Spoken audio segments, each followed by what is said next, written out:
Salam damai sejahtera Bapak, Ibu, serta saudara-saudari semua. Untuk memulai renungan firman Tuhan ini, mari kita berdoa. Tuhan Allah Bapa di sorga yang melampaui segala akal, hati, dan pikiran kami manusia, berfirmanlah kepada kami sebab kami bersedia untuk mendengar, dan mampukan kami atas pertolongan Roh Kudus melakukannya dalam hidup sehari-hari. Dalam nama Tuhan Yesus kami berdoa. Amin. Nas renungan tentang firman Tuhan hari ini diambil dari Matius 5 ayat 44 yang berbunyi, "Tetapi aku berkata kepadamu, kasihilah musuhmu dan berdoalah bagi mereka yang menganiaya kamu." Sebagai tema yang diangkat dari nas renungan kita ini adalah mengasihi orang yang memusuhi dan mendoakan yang menganiaya. Sangat sering sekali kita membaca dan mendengar renungan atau khotbah atau membahas tentang firman Tuhan ini. Akan tetapi perintah Tuhan Yesus yang sudah kita mengerti dan pahami ini ternyata sangat sukar sekali untuk memberlakukan atau melaksanakannya di dalam pemenuhan kehidupan sehari-hari. Bahkan bila kita tilik pada kehidupan para murid dulu sampai kepada kita sekarang, sungguh-sungguh kita belum melaksanakan firman Tuhan ini dengan baik. Banyak yang masih menjadi sumber masalah dan bahkan menyakiti hati anggota keluarganya sendiri atau hati orang-orang lain, bukan mengasihinya. Adapun sesungguhnya bahwa renungan tentang firman Tuhan yang kita dengarkan ini bukanlah merupakan beban bagi kita untuk melakukan tugas yang tidak mungkin untuk kita berbuat dan lakukan sendiri.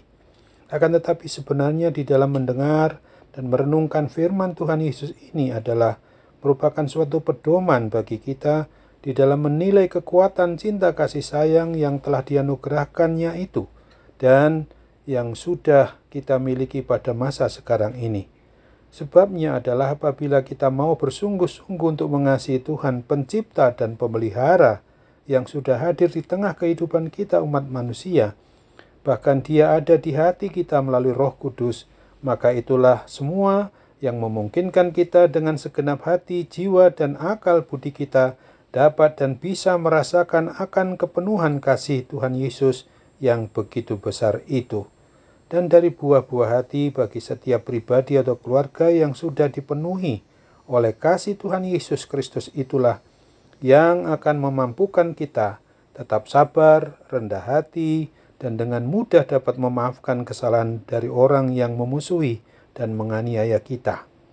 Sesungguhnya sekalipun dapat kita rasakan bahwa ada kerinduan hati kita untuk menolong orang yang sering berbuat sesuatu tindakan yang menjahati maupun memusuhi baik orang lain maupun diri kita sendiri, agar mereka mau bertobat, yaitu dengan cara mendoakan mereka yang berbuat jahat kepada kita tersebut, supaya Tuhan di dalam pertolongan Roh Kudus untuk melembutkan hati mereka itu.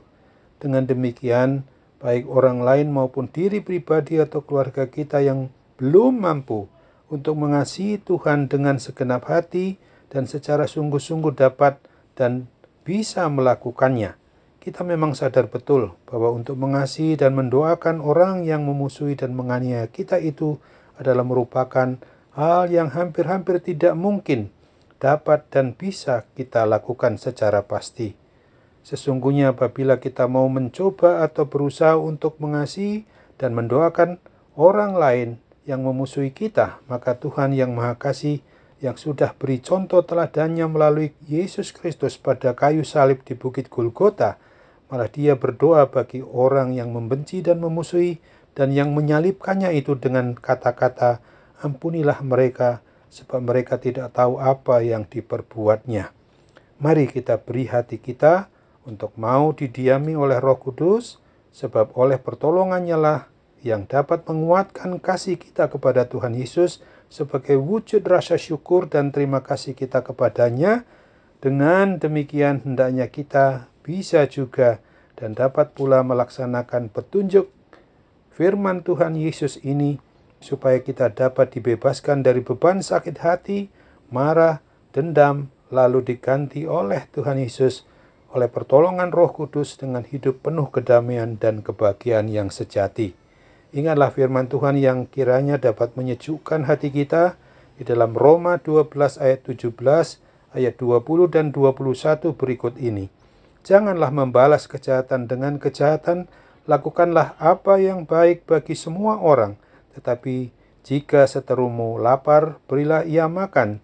Jika ia haus, berilah dia minum. Dengan berbuat demikian, kamu menumpukan bara api di atas kepalanya. Janganlah kamu kalah terhadap kejahatan, tetapi kalahkanlah kejahatan dengan kebaikan.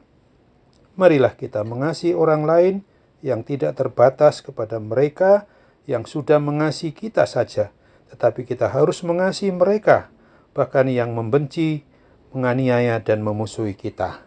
Amin. Mari kita kembali berdoa. Tuhan Yesus, kami bersyukur untuk firman-Mu yang sudah mengingatkan kami, agar kami dapat Tuhan pakai untuk boleh melaksanakan hidup ini di dalam mengasihi orang yang memusuhi atau mendoakan mereka juga yang menganiaya kami. Dalam kesempatan ini kami doakan juga bagi orang yang memang menderita akibat berbagai macam sakit penyakit. Oh Tuhan, tolonglah mereka, terlebih juga karena akibat pandemi COVID-19. Pakailah para medis, dokter maupun obat, perawatan mereka memungkinkan mujizat kesembuhan terjadi kepada mereka. Dalam nama Tuhan Yesus kami berdoa dan bersyukur kepadamu. Amin.